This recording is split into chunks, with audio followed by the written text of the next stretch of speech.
നമുക്ക് തീരെ താല്പര്യമില്ലാണ്ട് നഷ്ടപ്പെടുത്തി കളയുന്ന ഒരു സാധനം കേട്ടോ ഇത്, പാഷൻ ഫ്രൂട്ട്. അതാളെ അത്ര പിടിയില്ലാത്തതാണ് കേട്ടോ.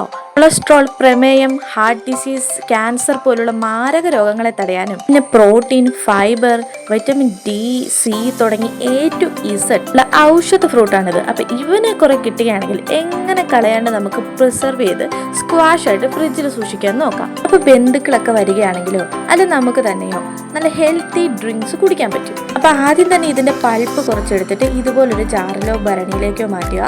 അതിനുശേഷം അതിലേക്ക് നാരങ്ങ ആവശ്യത്തിന് പിഴിഞ്ഞു ചേർക്കുക. ഇനി ഇതിലേക്ക് ആവശ്യത്തിന് പഞ്ചസാരയും ചേർത്ത്, പഞ്ചസാര വേണ്ടാത്തവർക്ക് അങ്ങനെയും നല്ലോണം കലക്കി നമുക്കൊരു ജാറിലാക്കി ഫ്രിഡ്ജിൽ സൂക്ഷിക്കാൻ പറ്റും. അതിഥികൾ വരുമ്പോഴോ അല്ലെങ്കിൽ നമുക്ക് തന്നെ നല്ലൊരു അടിപ്പൻ ജ്യൂസ് കുടിക്കണമെന്ന് തോന്നുമ്പോഴോ ഇതെടുത്ത് കുറച്ച് തണുത്ത വെള്ളത്തിലൊക്കെ കലക്കി നമുക്ക് തന്നെ ഉപയോഗിക്കാൻ പറ്റും. എങ്ങനെയുണ്ട് മമ്മി?